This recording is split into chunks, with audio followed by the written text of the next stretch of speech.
Professional rugby is back in SoCal as Rugby RFCLA begins their second season. They got their second game of the year at home against the Houston SaberCats. Jamie Maggio checked in with the team as they try and grow the sport of rugby here in LA.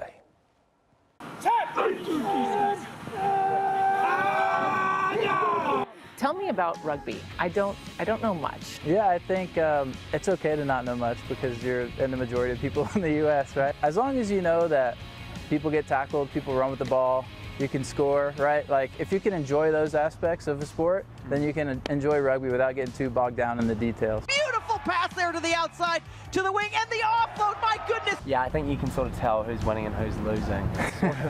By the mood or what? Yeah, well, I've heard it put as it's an invasion sport. So similar to football, it's like you're trying to get into the opposition's half and score. These two players have much different backgrounds on their road to Major League Rugby.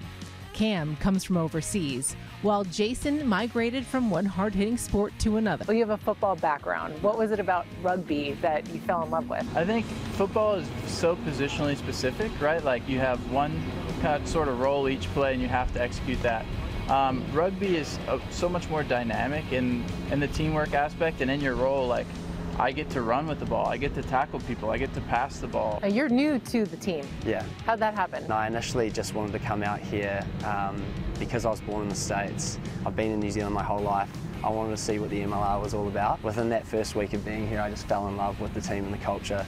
And they've all been really accommodating and welcoming, and yeah, I'm loving it. Rugby fans are loving this team as well, with their second season ahead of them.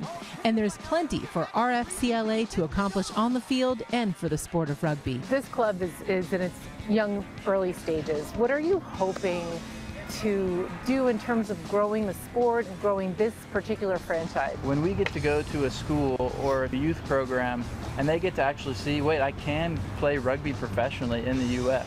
Like, that didn't exist even when I was in college. So it sort of gives a target and then hopefully continues to inspire the next generations that, like, there is a viable path with rugby, and it's not just something you can do for fun, which, you know, a lot of people do it just for fun, which is great, but also there's an opportunity to make a career out of it and really aspire to play professionally or play for your nation internationally.